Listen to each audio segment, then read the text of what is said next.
ரஷ்ய உக்ரைன் படைகளுக்கிடையில் இடம்பெற்று வரும் போர் தற்போது புதிய பரிமாணத்தை எட்டியுள்ளது. கடந்த சில மாதங்களாக ரஷ்ய படைகளிடம் கடுமையான அடி வாங்கி களைத்து போன உக்ரைன் படைகளும் படை தளபதிகளும் இப்போது உசார் நிலைக்கு வந்துள்ளனர். ரஷ்ய படைகளால் மேற்கொள்ளப்படும் வலிந்த தாக்குதல்களை எதிர்கொள்வதற்கும் அதே நேரம் ரஷ்ய படைகள் மீது வலிந்த தாக்குதல்களை தொடுப்பதற்குமான பலம் உக்ரைனுக்கு கிடைத்திருக்கின்றது. ஆனால் உக்ரைனை ஆக்கிரமித்துள்ள ரஷ்ய படைகளை விரட்டியடிப்பதற்கான போரை இப்போது உக்ரைன் தொடங்குமா என்பதை பொறுத்திருந்துதான் பார்க்க வேண்டும். இருப்பினும் குறிப்பிட்ட சில நாட்களாக ரஷ்ய படைகளுக்கு இராணுவ பொருளாதார ரீதியாக உக்ரைன் கடுமையான இழப்புகளை ஏற்படுத்தி வருகின்றது. உக்ரைன் இராணுவ கட்டமைப்பில் கிங் மேக்கராக இருப்பவர் உக்ரைன் உளவுத்துறை தலைவர் ஹைரிலோ புடனோவ். அவர் குறைந்த செலவினங்களுடன் பாரிய இழப்புகளை ரஷ்யாவுக்கு ஏற்படுத்தி வருகின்றார். உக்ரைனிய துருப்புக்களுக்கு உயிர் சேதமல்லாத ஆளற்ற விமான தாக்குதல்களை நடத்தி ரஷ்ய ஜனாதிபதி புட்டினுக்கு பேரிடியை கொடுத்து வருகின்றார் கைரிலோ புடனோவ். கடுகு சிறிதானாலும் காரம் பெரிது என்பது போன்று உக்ரைனின் உளவுத்துறையின் தாக்குதல் வீரியம் அதிகரித்துள்ள நிலையில் ரஷ்ய பாதுகாப்பு அமைச்சர் செய்கோ சொய்கு திண்டாட்ட இலக்கி தள்ளப்பட்டுள்ளார். அதற்கு சான்றாக கருங்கடலில் தரித்து நின்றுள்ள ரஷ்ய கடற்படைக்கு சொந்தமான போர்க்கப்பல்களை பின்னகத்தும் அளவிற்கு உக்ரைனின் தாக்குதல் திறன் அதிகரித்துள்ளது என்பதை ரஷ்யாவே தற்போது உறுதிப்படுத்தியுள்ளது. சரி, ரஷ்யாவிடம் அதிதொழில்நுட்பம் வாய்ந்த S-400 போன்ற பல வகையான வான் பாதுகாப்பு சாதனங்கள் இருந்தும் அந்த சாதனங்களின் கண்கள் மீது மண்ணை தூவிவிட்டு ஆளற்ற விமான தாக்குதல்களை நடத்தி வருகிறது உக்ரைன்.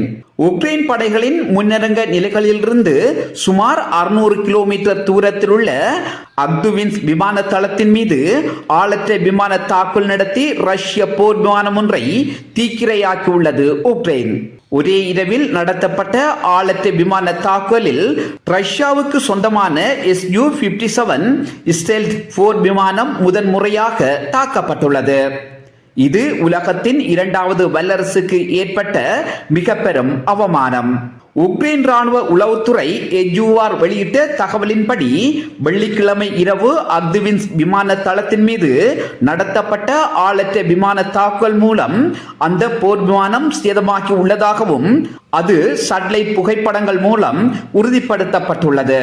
இந்த புகைப்படத்தை பாருங்கள். ஜூன் 7ஆம் தேதி குறித்த போர் விமானம் அப்படியே நிற்பதை அவதானிக்கலாம். ஜூன் 8ஆம் தேதியன்று தாக்குதல் நடத்தப்பட்டதிலிருந்து விமானத்தின் சிதைவுகள் மற்றும் எரிந்து கிடப்பதை காணக்கூடியதாக உள்ளது. Su-57 இரட்டை என்ஜின் மல்டிரோன் ஃபைட்டர். இதற்கான நேட்டோவின் குறியீட்டு பெயர் அல்லது சங்கேத பெயர் ஃபெலோன். இது ரஷ்யாவின் முதற்தர மற்றும் ஒரே செயற்பாட்டு திருட்டுத்தனமான போர் விமானமாகும். 2023ஆம் ஆண்டு நவம்பர் மாதம் வரை ரஷ்யாவிடம் 11 Su-57 போர் விமானங்கள் மட்டுமே இருப்பதாக அறிவிக்கப்பட்டது. இருப்பினும் 2027ஆம் ஆண்டுக்குள் மேலதிகமாக 76 Su-57 போர் விமானங்களை இறக்குமதி செய்ய உள்ளதாக ரஷ்ய அரசு ஊடகம் அறிவித்திருந்தது. அமெரிக்க மற்றும் மேற்கத்திய நாடுகள் விதித்த பொருளாதார தடை ரஷ்ய விமான உற்பத்திக்கு பெரும் பின்னடைவை ஏற்படுத்தியிருந்தது.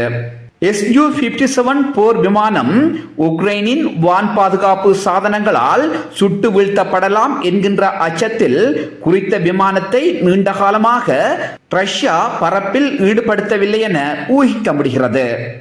கடந்த ஜனவரி மாதம் பிரிட்டிஷ் உளவுத்துறை வெளியிட்ட தகவலின்படி உக்ரைனுக்கு எதிராக ரஷ்யா நடத்திய தாக்குதல்களுக்கு Su-57 யுத்த விமானம் பயன்படுத்தப்பட்டதாக தெரிவிக்கப்படுகின்றமை குறிப்பிடத்தக்கது.